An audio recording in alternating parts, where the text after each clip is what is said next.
Bismillahirrahmanirrahim.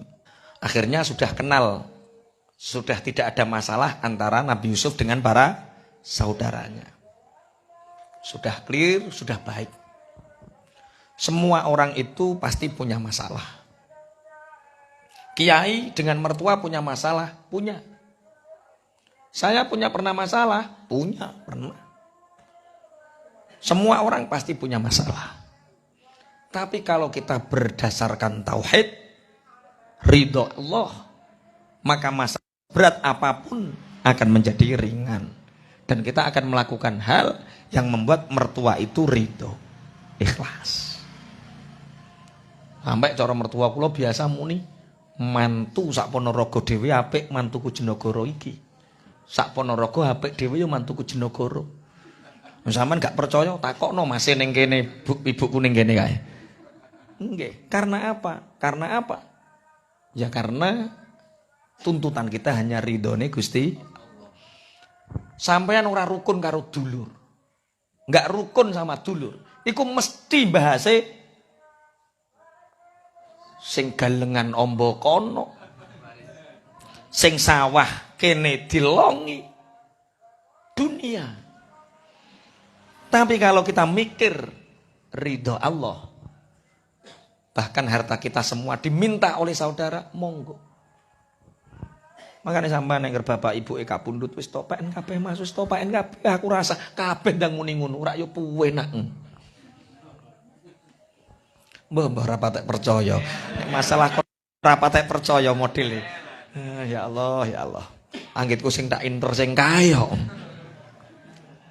Bismillahirrahmanirrahim. Akhirnya sudah clear rukun. Jadi yang punya saudara yang hari ini sampai hari ini belum rukun, semoga dirukunkan sama Allah. Yang punya keluarga yang sampai hari ini belum rukun, semoga dirukunkan oleh Allah. Ya Allah. Akhirnya setelah rukun, Nabi Yusuf bertanya kepada saudara-saudaranya, "Kakak, bagaimana keadaan Bapak?" Masya Allah Yusuf, setelah kepergianmu, Bapak sering menangis. Bapak sering menangis. Sampai matanya nggak bisa melihat. Akhirnya orang-orang janggal. Bagaimana mungkin seorang Nabi Yakub, Nabi loh ya. Seorang Nabi Yakub hanya kehilangan anak, seakan-akan menderita, sampai matanya buta. Seakan-akan dia lebih mencintai anak. Padahal anak itu dunia sama. Akhirnya datanglah utusan para nabi yang lain. Menanyakan kepada Yakub, "Wahai Yakub, engkau adalah nabinya Allah.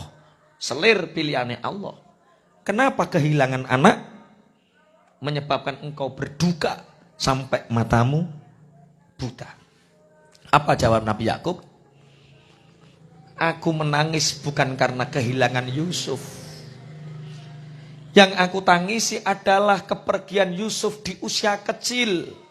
Sedangkan aku takut dia dijual belikan dan dia lari atau berpaling dari tauhid. Itu yang aku takutkan. Aku takut Nabi Yusuf saat itu masih kecil, dia tidak tahu ajaran tauhid ayahnya. Jangan-jangan dia ketika besar tidak Islam lagi. Jangan salah sangka."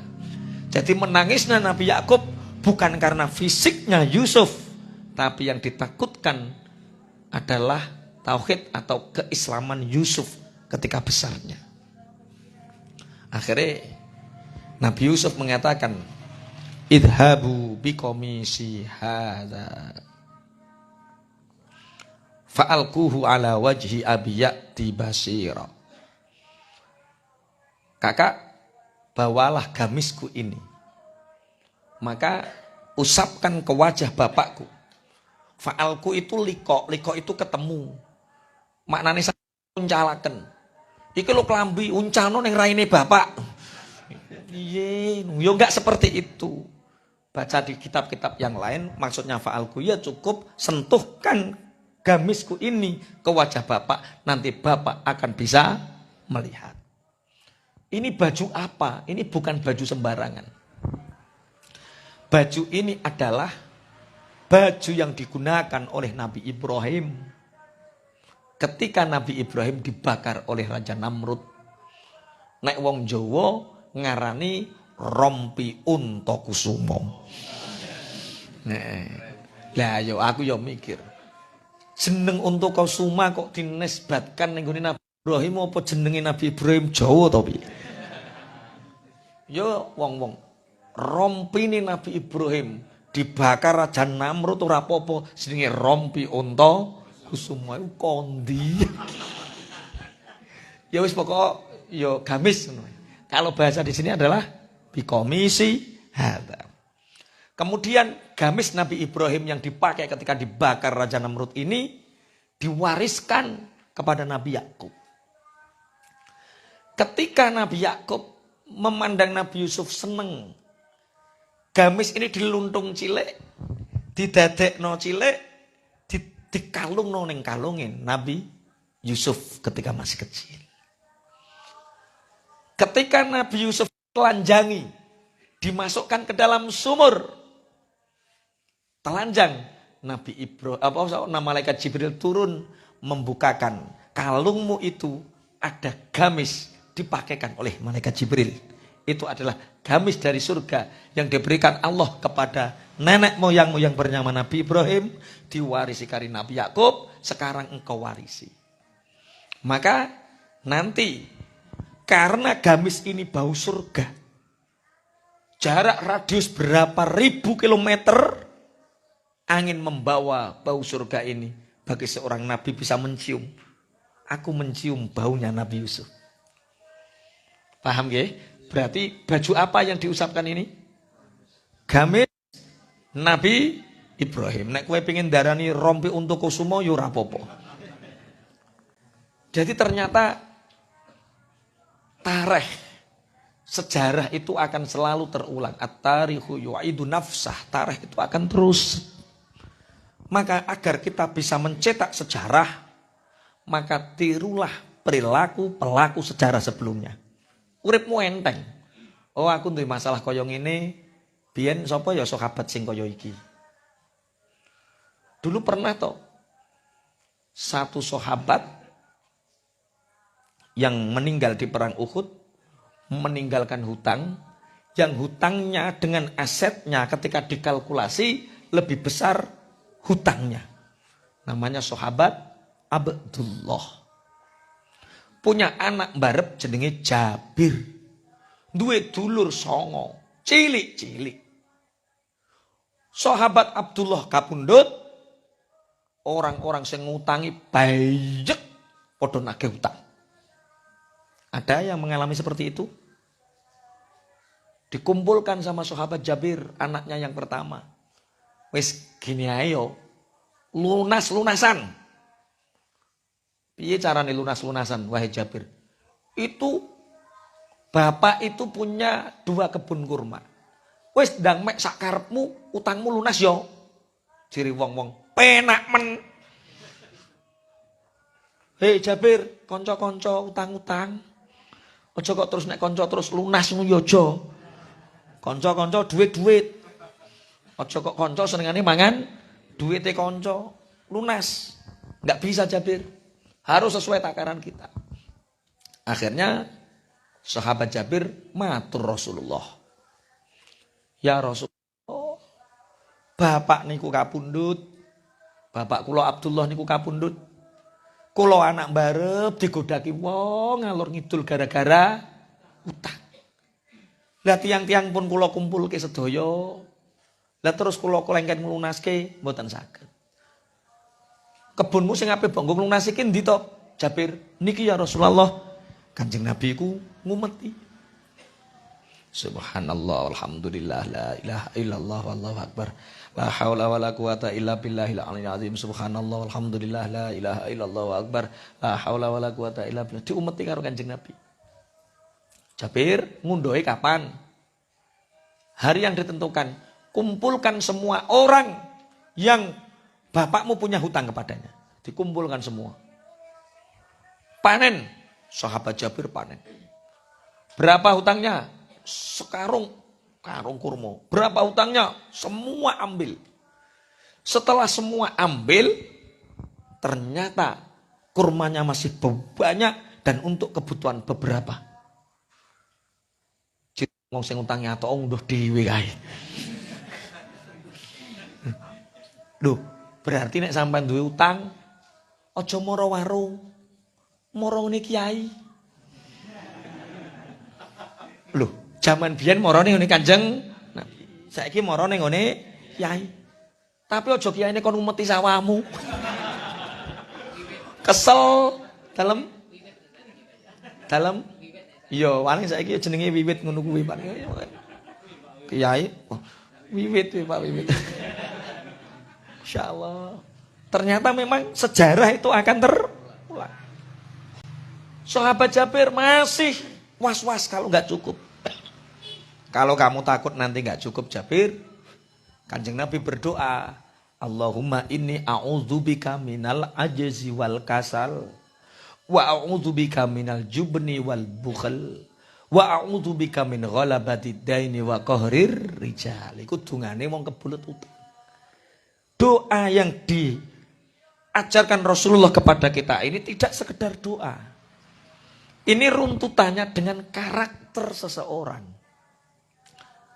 Allahumma ya Allah, inni a'udzubika, sungguh aku berlindung kepadamu minal ajzi, dari rasa lemah, wal kasali, dan malas. Jadi orang kalau sudah terlilit hutang, itu fase pertama dia akan lemah. Petuk wong nyawang rawani. Jadi nek ana wong mlaku kok gak wani nyawang wong, oh biasane diutang. Lemah sekali. Dak ngene rawani deh. Bertemu dengan orang nggak bisa dak, itu pertama. Orang yang seperti itu, hutangnya bisa dihitung. Cara wong ibarat penyakit nembe watu tok. Belum parah, karena hanya baru lemah. Lah nek wis lemah, terus wal kasali, level kedua. Itu biasanya wis matuk ditagih. Males. Tangi males, mergawe males, nyawang wong males, nyangklong tas nggawa pancing mulai, tas nggawa pancing mulai. Itu fase kedua. Jadi pertama apa? Lemah. Kedua malas, ini karakter. Yang ketiga minal jubni, takut. Orang yang terlilit hutang itu doanya, ya Allah jangan pagi, ya Allah jangan pagi, ya Allah malam terus. Ya ono sing pengalaman gitu. Malam terus ya Allah, aja isuk ya Allah, aja isuk perkara nek isuk di WA. HP klunting dek. Insyaallah, adus ngerti raine debt collector. Ya Allah, nal jubni. Dan orang yang terlilit hutang dipastikan bukel, medit. Nah sumbangan apa-apa, medit. Bayar utangnya rung dunung kok sedekah ngono terus. Wa a'udzubika min ghalabatid daini. Dan aku berlindung dari terlilit hutang, wa qahri rijal, dan paksaan orang-orang yang memaksa. Siapa orang yang memaksa? Nek cara saiki debt collector apal jenenge. Jadi bahasanya apa? Qahri rijal. Ada ayo, lah nek bojomu gung paham. Nek mantri kan kok konangan. Ono mantri Dek kan konangan. Dek, ono qahri rijal. Delik. Insyaallah. Memang sejarah akan terus terulang. Kejadian Nabi Yusuf ini akan terulang. Ternyata yang dibuat untuk menyembuhkan mata daripada Nabi Yakub bukan baju biasa, tapi baju peninggalan Nabi Ibrahim ketika Nabi Ibrahim dibakar oleh Raja Namrud. Diwariskan oleh Nabi Yakub. Karena Nabi Yakub diwariskan oleh Nabi Yusuf. Begitu juga sama. Kita itu mau bangun masjid. Itu sudah di bulldozer, sudah rata, sudah di apa cepan kayu jenenge apa? Dipropil. sudah diprofil. Material sudah ada. Tapi sama ibu saya dilarang. Cung, ojo saiki. Ngenteni suro. Loh, bangun kok ngenteni suro. Nek jenengan tambah ojo suro. Lah kok suro? Ya Kanjeng Sunan Kalijaga zaman bangun Masjid Demak iku wulan suro dinane Selasa Kliwon. Dalem. Lah ya maksudnya nek kowe mengikuti sejarah, uripmu wis dibuktekno oleh sejarah. Buktine Masjid Demak sampai hari ini kuat, kokoh. Wong Islam sansaya kathah tansaya kathah. Lah terus mboke kata ibu saya, yo tiru. Nek bangun masjid ngenteni sura dina Selasa Kliwon yo ngenteni 3 minggu wae. Akhirnya ya wis dituruti ngono wae. Aja mbok areni bid'ah. Bid'ah urung-urung wis bid'ah aneh. Bid'ah kae. Orang itu kalau niru mudah. Orang itu kalau niru mudah. Jangan mendahului. Jangan mendahului. Bismillahirrahmanirrahim. Sing santri-santri modern iki taek-taekan ngono iki. Enggak, memang at-tarikhu yu'idu nafsah, sejarah akan terus berulang. Aku yo ngenteni ini kan yo ora suwe, muk 3 minggu alhamdulillah. Ditunggu. Jadi ini diperkirakan habis 2,4 M. 2,4 M. Sudah punya berapa Pak Yai? Alhamdulillah sudah punya 2. Doa dan keyakinan. Iya, sudah punya 2. Doa dan keyakinan. Habisnya 2,4 M. Bismillahirrahmanirrahim. Ikuti terus sejarah. Waktuni bi ahlikum ajmain. Ini bawa gamisku ini pulang kakak. Terus ini nanti usapkan ke wajah bapak. Bapak akan bisa melihat. Setelah bapak bisa melihat, bawa keluarga kita semua datang ke sini. Apa yang dilakukan? Saudara tertuanya menangis. Wahai Yusuf, biar aku yang membawa gamismu kepada bapakku. Untuk apa wahai kakakku Yahuda? Untuk membalas dulu yang membawa pakaianmu ketika aku lumuri dengan darah. Ke darah apa kae? Darah pitik apa kelinci apa kae? Kilo, kok sing nerangno ustaz telu beda-beda ono sing coke ayam, coke kelinci. Kowe darah apa kae? Aku pertama nerangno darah apa kae?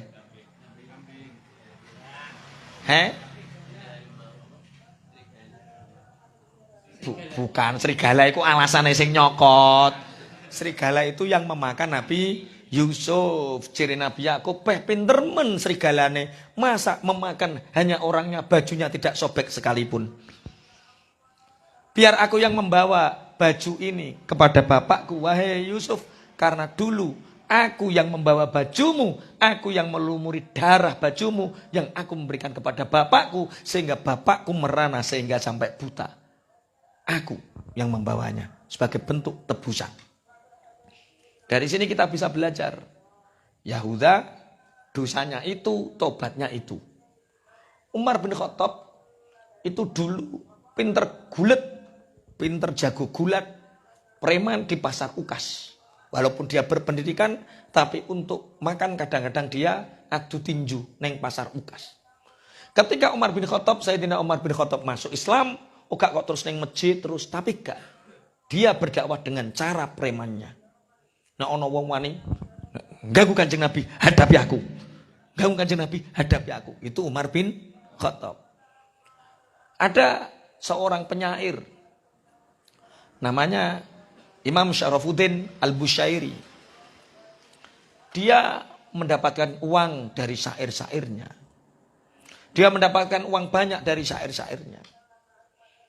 Kemudian dia bertaubat. Dalam setruknya dia bermimpi. Imam Syarafuddin mengarang kitab Burdatul Madih.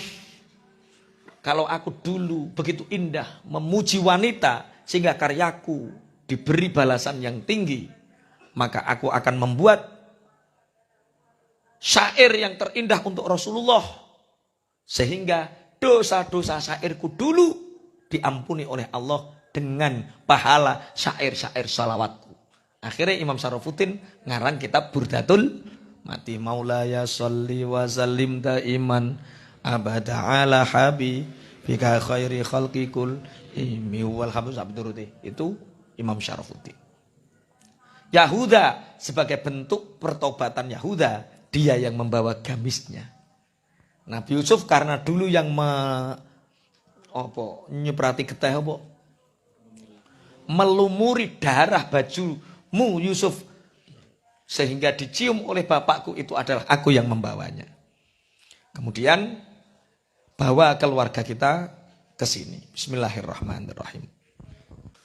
Ketika Yahuda dan saudara-saudaranya pulang membawa gamis Nabi Yusuf, ini Nabi Yakub mengatakan, inilah ajiduri Yusuf. Aku mencium bau harum Nabi Yusuf.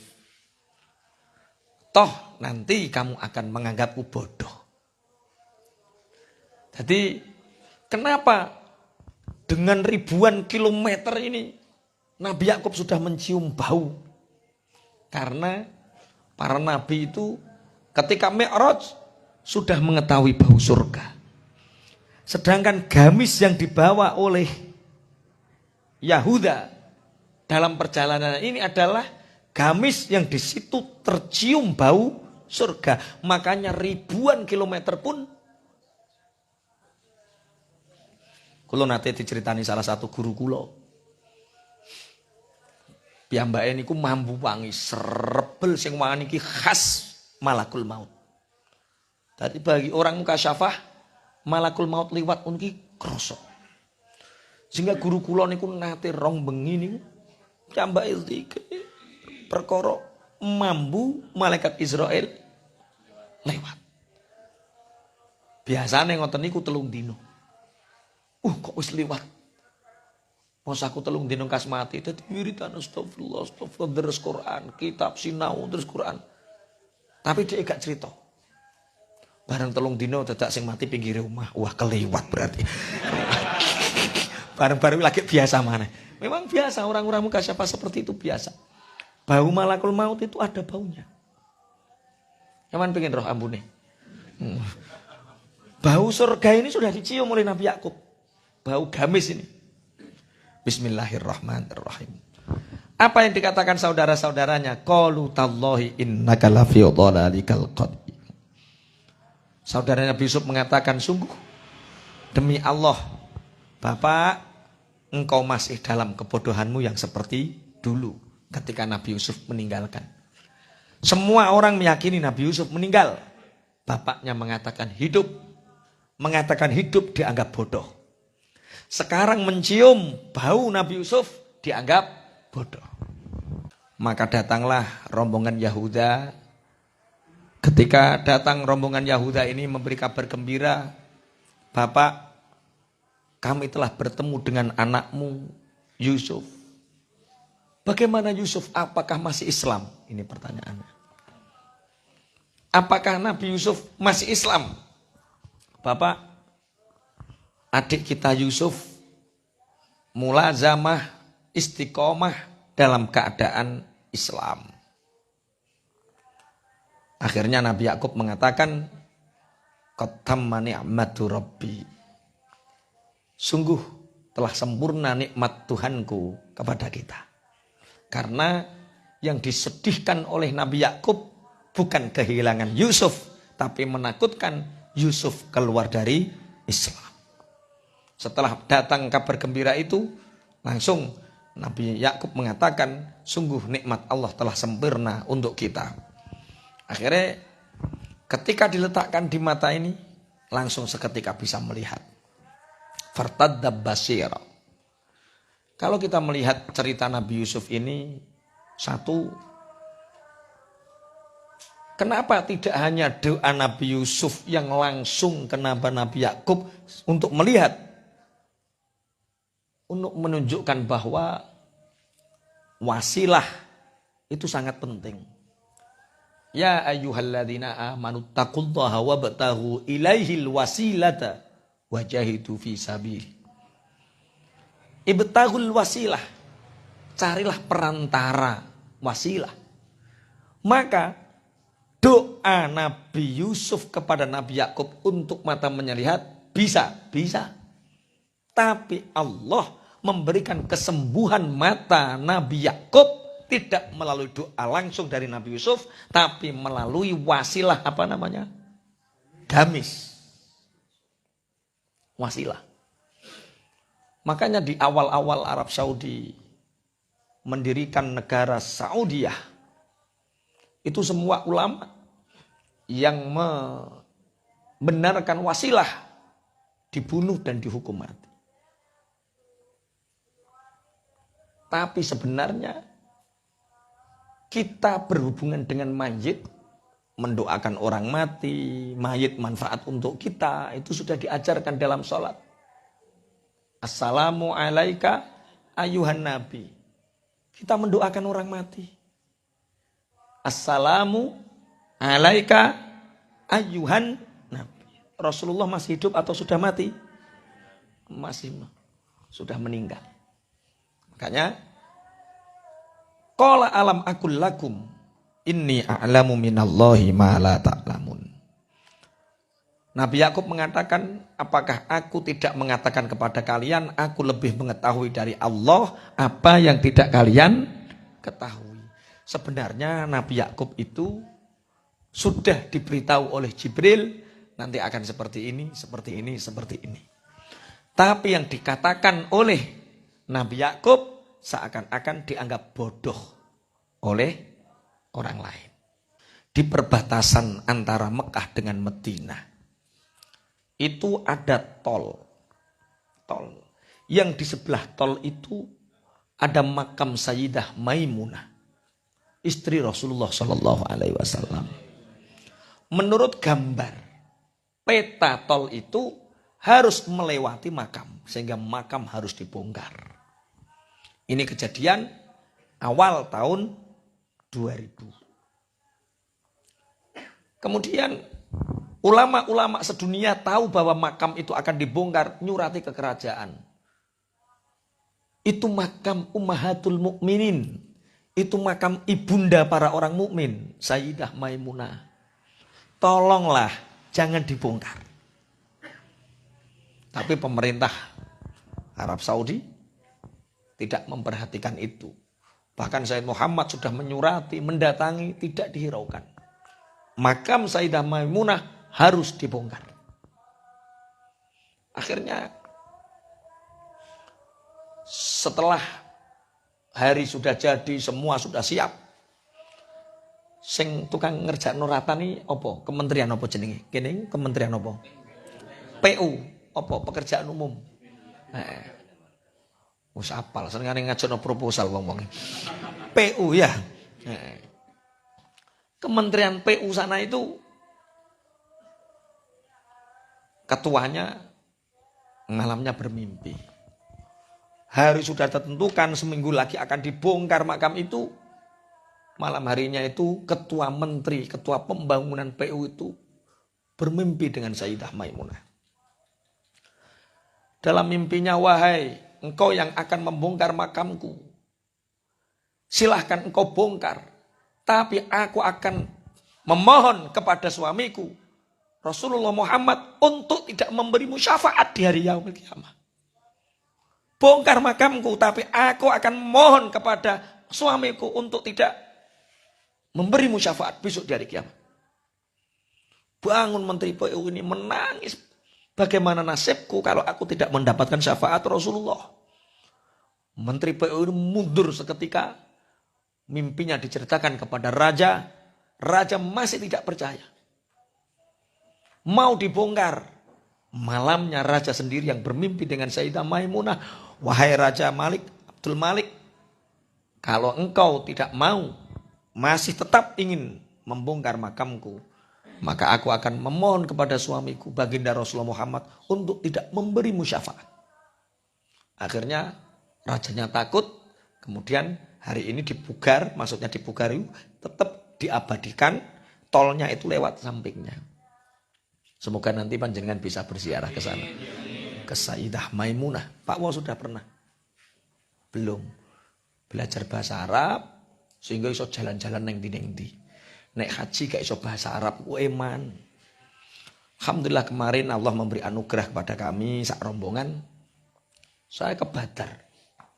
Masya Allah. Badar itu dari Madinah itu 150 km. Cara Bojonegoro ndi? Masa Surabaya. Kayak deken Surabaya 100. Malang, 150 Malang. Hampir 200 ya saurunge Malang nanti Pasuruan. Bojonegoro, Pasuruan, Padang Tandus, pegunungan. Wong naik bis saja Madinah sampai situ 6 jam. Sampai Lembah Badar. Masya Allah. Kulo ningali niku takjub. Karena Lembah Badar otomatis subur. Sebagaimana kita ceritakan oyo-oyoan banyu itu. Ketika saya mengatakan bahwa Rasulullah rapat di Badar itu di musola kecil. Alhamdulillah kita menginjakkan kaki di sana. Sholat asar di situ. Cuma ketika mau masuk Masjid Aris. Aris itu masjid yang Rasulullah dibuatkan kemah di situ. Kita tidak bisa masuk karena sedang dibangun jalannya. Tapi sayangnya makam Badar itu sekarang jadi makam umum. Sehingga kita tanya, di mana makam Ashabul Badri yang 14 itu? Mereka tidak mau menjawab dan tidak tahu. Insya Allah. Jadi wong Arab ora seneng rumat kuburan. Tapi kebacut sejarah dihilangkan. Nek wong Jawa grumbul-grumbul didadekno kuburan. Terus dikholi. Terus Mbah Sayyid sopo? Tak kok ya anak putune ra dunung, wong ning ndi ora dunung. Wong ning grumbul sithik dikholi. Insyaallah kebacut. Ya kene ya kebacut, kono ya kebacut. Insyaallah ya. Kalau kebacut kabeh ya ngono tapi aja ngono maksude. Ya makam ben ora syirik. Tapi alhamdulillah dimanapun saya berada, saya bisa berziarah Yasin tahlil. Di makam Sayyidah Khadijah tak warai sampean. Semua orang diobrak, hari diobrak. Di makam saya Syekh Nawawi Al-Bantani saya berziarah bisa sampai tahlil. Di makam Mbah Maimun, Mbah Munawir Muslih bisa tahlil. Di makam Badar Yasin tahlil khatam. Tapi bar aku diobrak. Ono rahasiane. Rahasiane itu ada beberapa titik di sana. Nenggor ono wong makam Sayyidah Khadijah. Nah. Oh ya, nah. Kayak dulu. Ya wong Indonesia kok. Indonesia. Akhirnya ngekei didelok Yasin wal Qur'an tahlil. La ilaha illallah, la ilaha tahlil sak katoke baru kita keluar. Orang lain masuk enggak ngasih. Harik. Syirik. Carane ngono. Iya kayak hadiah. Wong Indonesia kok. Yo. Nggih, nang pinggir Syekh Imam Nawawi kita tahlil sampai baca Yasin ya padha ya. Terus tahlil Yasin, terus liyane rono diusir. Menegakkan tangan di makam diusir. Syirik. Gak ngerti ilmune. Di Badar saya itu sampai baca Yasin, tahlil sampai ndonga nangis ya Allah. Mengingat perjuangan orang-orang Ahlul Badar. Bi Ahlil Badri ya Allah. Tawassalna bi bismillah wa bil hadi Rasulillah. Terus bi Ahlil Badri ya Allah. Ngoten niku diwaca sampai bar rampung kabeh. Lah kita baru mau naik bis, lihat-lihat ada rombongan datang langsung Assalamualaikum ya al-kubur. Syirik. Wah, keliru caramu. Jadi nek zaman haji, zaman umroh kepingin tahlil, kok ada orang yang di sekitar situ langsung set. Orang Indonesia. Memang Masya Allah. Akhirnya ya aman. Tak jajal peng pirang-pirang aman. Oh berarti rodok podo. Rada padha. Enggak. Ya aja critake wong-wong. Iki nggo jajal awakmu dhewe. Artinya ya ternyata mereka padha wae ngono maksudnya. Oh, kudu nganggo hadiah dhisik. Hadiah sungkan. Jadi siapa yang memberi, maka yang diberi itu akan menjadi tahanan kita. Musuhmu yang kejam, kalau tidak ingin kejam, sangoni. Suruh pegang uangmu yang banyak. Jadi orang yang memegang uang kita akan menjadi tahanan kita.